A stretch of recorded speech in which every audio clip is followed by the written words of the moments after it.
Salve a tutti! E allora andiamo a scoprire qualcosa di in più sulla testata del Renault 5 Turbo. Scoprire qualcosa in più perché arrivare al 100% non l'avremo mai questa possibilità. O almeno, ripeto sempre, ci vuole una testata da poter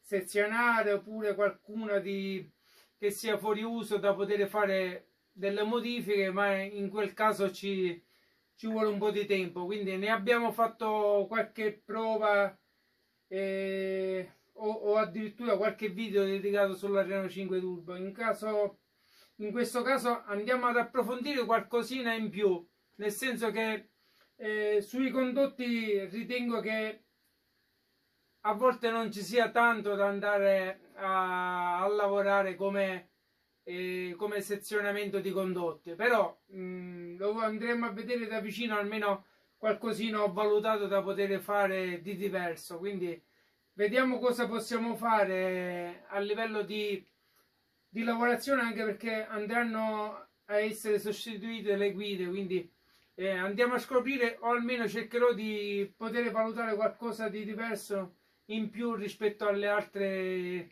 prove che abbiamo fatto su queste testate.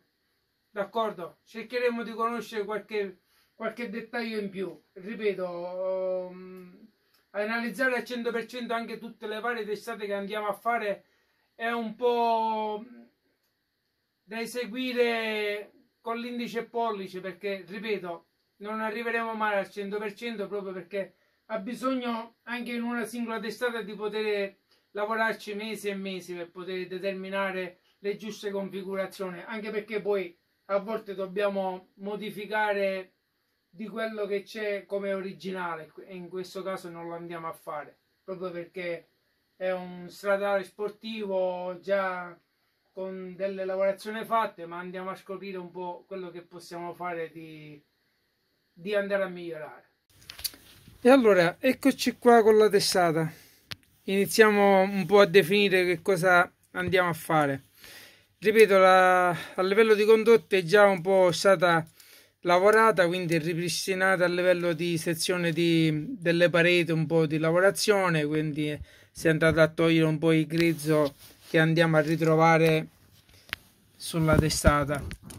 E a livello di lavorazione invasiva invece non c'è stato tanto da fare e ripeto, lo andiamo prima a valutare un po' al banco di flussaggio come si vanno a comportare i condotti, e poi andiamo un po' a valutare se c'è qualcosa da fare. Io intanto ho dato così una valutata su qualcosa che dobbiamo andare un po' a prendere in considerazione. I punti più critici, da quello che vedo un po' su questa testata, così da poter analizzare più avanti per gli altri, sono andare a determinare un po' le geometrie delle guide valvole, e poi anche la parte dove poi va ad uscire la guida valvola. Quindi ci sono delle spigolature e anche delle superfici che vanno un po' a disturbare un po' il flusso sia in fase di aspirazione che dello scarico, e quindi poi più avanti vorrei determinare pure anche la geometria della camera, se abbiamo bisogno di poterla lavorare. Però ripeto, a questo proposito dovrei avere qualche testata da poter sfruttare. Qui ci sono le valvole speciali che andiamo a mettere, e su questo studio delle valvole, come ho detto anche sulle geometrie delle sede valvole, avere anche l'abbassamento troppo dell'aspirazione o dello scarico va a influire un po' anche sulla portata e quindi sul miglioramento del motore come rendimento. E sulle geometrie delle valvole, quello che volevo far capire un po' che va a disturbare almeno nelle sezioni delle guide valvole, volevo fare qualcosa al computer, ma come tempo momentaneamente non mi riesce. Quindi se andiamo a determinare un po' il condotto, ho visto che dove c'è l'uscita della guida, al di là che poi questa geometria la dobbiamo andare a modificare, ma dove esce la testata e quindi l'alloggiamento delle guide. Ci sono dei gradini che si vengono a formare nella fusione qui tra la guida e il bordo un po' dell'alluminio che c'è attorno alla guida valvola, che nello scarico va a disturbare, e nell'aspirazione abbiamo anche il disturbo della sezione della guida valvola, quindi come spigolatura, che dobbiamo un po' andare a rivedere, al di là poi delle lavorazioni di spigolatura sulle valvole che possiamo anche evidenziare. E per questo dico io, prima andiamo un po' a valutare un po' le sezioni della testata, se hanno bisogno di poter essere aumentate oppure no, e poi in base a come si va a comportare il flusso analizzeremo, visto che devo cambiare le guide, se c'è bisogno di andare a modificare anche l'angolatura delle guide prima di andarla a cambiare. Quindi farò qualche modifica su queste che dobbiamo togliere, per vedere se ci sono dei miglioramenti, così anche da valutare se le dobbiamo allungare o accorciare leggermente, o anche cambiare quel discorso che dicevo io sullo scarico, questa parte che dobbiamo andare a lavorare, al di là delle pareti dobbiamo soltanto dare degli aggiustamenti lievi, d'accordo? Quindi andiamo a fare la prova di flussaggio, vediamo come si vanno a comportare e poi andiamo a prendere in considerazione cosa andare a fare. E allora, questo è l'andamento del grafico dell'aspirazione. Quindi su questa base di primo controllo che andiamo a fare possiamo stabilire che bene, dopo 10 mm abbiamo un decadimento come prestazione, ma dovuto proprio perché la Bracam non va più a lavorare dopo queste alzate, quindi poco ci importa questo, però dobbiamo, se possiamo, sempre migliorare qualcosa a livello di condotto, dove c'è la guida valvola e un po' la camera, se vogliamo, perché dobbiamo vedere in questi punti dove andare a migliorare. Difatti, se andiamo a sovrapporre un po' il grafico della prova del flussaggio al contrario, vediamo che la sezione a livello di dimensione del condotto è ampiamente ben, diciamo, strutturata, perché vedete al contrario di quanto va a influenzare il rendimento, e quindi al di là, se andiamo ad aumentare di pressione, non è il condotto che ci va a ostacolare, ma bensì il rapporto tra la guida valvola e un po' l'uscita in camera. Quindi questo dobbiamo andare un po' a vedere di qualcosa di migliorare. È inutile andare oltre certe lavorazioni sul condotto dell'aspirazione.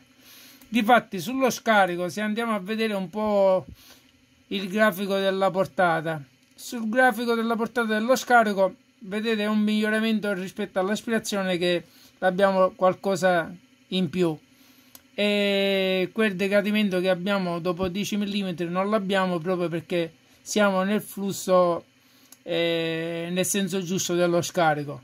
Perché se andiamo un po' a mettere il grafico di prova come l'aspirazione, vedete che abbiamo lo stesso comportamento rispetto all'aspirazione, ma che inizia già a 6 mm. Ma ripeto, questo è un po' l'ostacolo che abbiamo del condotto verso la camera, che siamo nel senso contrario, quindi lo andiamo a valutare soltanto per vedere un po' il comportamento. Però ci indica che, volendo, se andiamo a migliorare un po' le prestazioni dello scarico vicino alla guida valvola, nulla ci toglie che possiamo leggermente ancora andare a valutare di modificare leggermente le sezioni del condotto dello scarico. Questo lo andiamo a valutare dopo. E quindi da questo passaggio, quindi delle due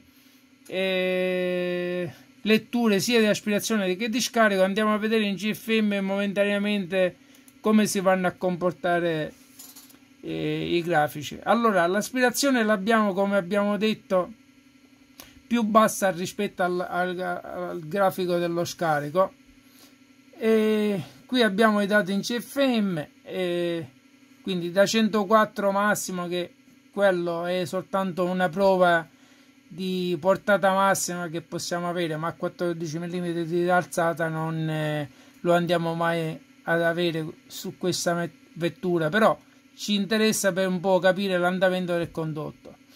e invece lo scarico lo andiamo a ritrovare anche dal grafico, lo andiamo a vedere, si va a comportare meglio dell'aspirazione.